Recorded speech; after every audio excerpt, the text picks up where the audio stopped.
Welcome to the SwellChat tutorial on enabling automated online scheduling.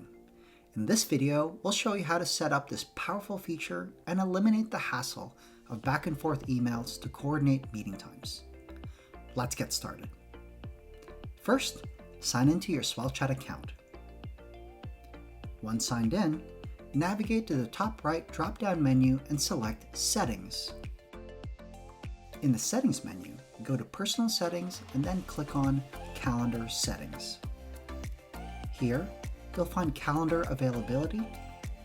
Choose the specific days and times you are available for meetings.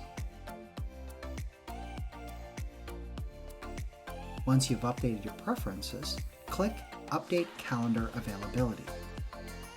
Great! You've successfully enabled automated online scheduling in SwellChat.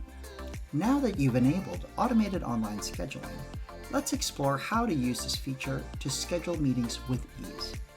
To get started, go to the Meetings dashboard and choose the meeting you'd like to schedule with a participant. If you need help creating a new meeting, watch our Create a New Meeting video tutorial on the SwellChat YouTube channel.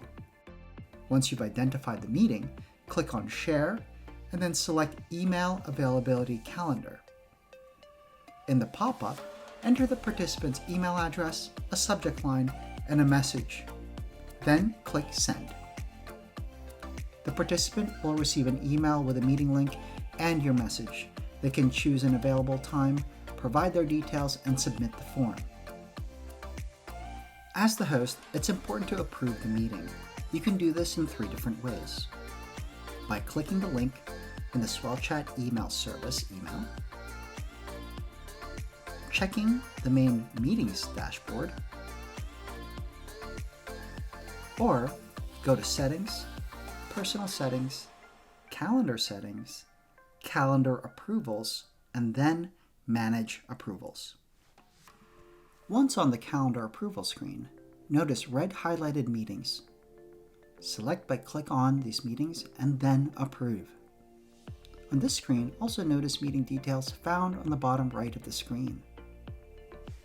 By following these simple steps, you can now effortlessly schedule meetings using SwellChat's automated online scheduling feature. Say goodbye to endless email chains. That concludes our tutorial today. Thanks for watching and have a swell day.